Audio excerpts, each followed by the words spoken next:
Felix here. Tonight on Stormcloud, I would like to issue some more weather warnings.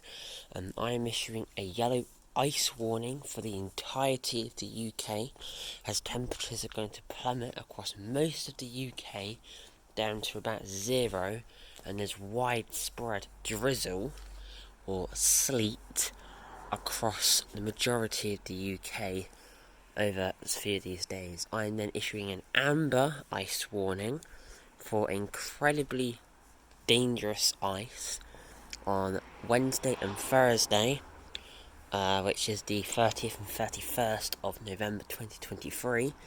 This is for temperatures to plummeting down to about -14 in highland areas and widespread about -4, -6 across the majority of the UK.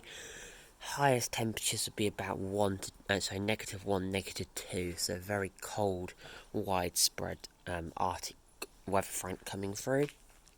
I'm also issuing a yellow snow warning for the entirety of the UK for patchy snow showers. These are short but could be quite disruptive, especially with them from the southwest. Across Wednesday and Thursday, and especially Sunday night. Not Sunday night, Wednesday night. Sunday and Monday do warm up a little bit, higher to 6, but especially Wednesday and Thursday is the extremely high concern time, because we don't really go above 0 degrees across the entirety of the UK at all Wednesday and Thursday. I think one area of London reaches 1 degree, and the rest of everybody is between 0 and -16. Scotland, Highland, Northern area being the -16 area. So yeah, I'm quite concerned about that. They do have worse snow up there, but they're used to it, which is why I'm issuing the weather warning. Debris stuck in trees from storms is still a real risk at the moment. Councils are really struggling to keep on top of the debris. I know my council specifically have said they've only got 40% of the damage done. The storm's nearly a month, storm hit a month ago, the worst of it. They just finished chopping up 8 trees that were left along the side of the road on one of the main arteries going through the town. That took them 3 weeks to even start that project, so I mean, there's still hundreds of tree tops just hanging off trees or branches or whatever along one road because it was hit really bad. I don't know why this bush is starting to flower. So I am expecting snow to be quite widespread across Wednesday and Thursday, because we have got quite a large low pressure system being caught in the jet and pulled from the Arctic. So it'll be quite a wintry low pressure system. Very heavy snow for the majority of western and northern areas, and lighter snow for the rest of the UK. Obviously this is probably going to change. I would also like to announce on the channel, I don't know if I've already said this, but I'll be doing a daily or every 2-day weather update. When big storms are coming, it'll be every 12 hours or 6 hours or an hour. It all depends on how severe and how widespread the storm is. Snowy weather conditions, I'll do a daily temperature and forecast update and weather warnings. Personally, it's just yellow ice, amber ice and yellow snow. There's no need to issue an amber snow because the worst hit areas of snow are like Yorkshire, which is quite an open area, and the areas up in the Pennines or whatever it's called there. It's quite vast open areas, so not much disruption could be caused, and they're quite used to it. And same with the Scottish Highlands. Yeah, some pretty bad news recently. My poor hamster died, which is sad. I had to find a spot to bury him. I was contemplating taking him to the vets because he was struggling.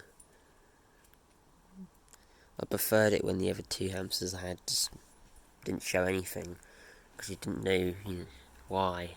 You could see him struggling, going through all those stages, and yeah. First one that died, I was crying for a few days, I think. The last one was like a week or 2 weeks, this one. When I think about him, but he isn't in my room, so I don't think I'm going to be as bad, but if I think about him, I definitely do still get upset.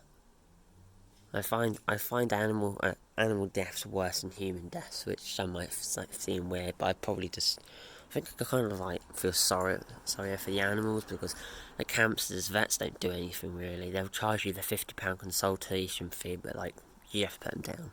That's another £185, which they'll just charge you. It's like, what's better, do that or let them feel comfortable in their environment they know. And that's kind of the option I kind of not really went with. I didn't really make a decision yet.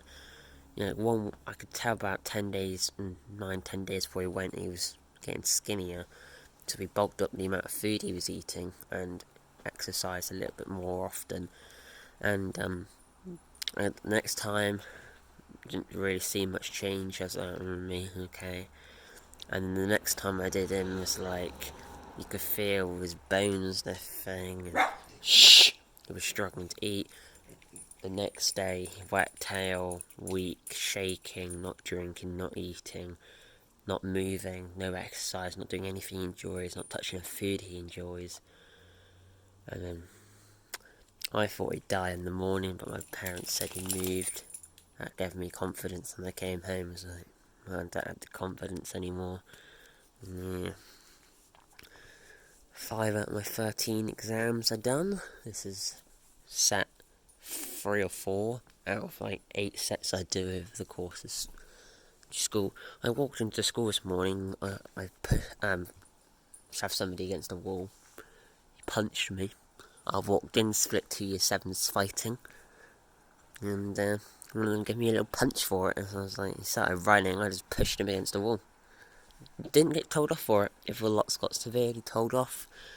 I think one of them suspended. If they had someone in a headlock just constantly punching him in the head.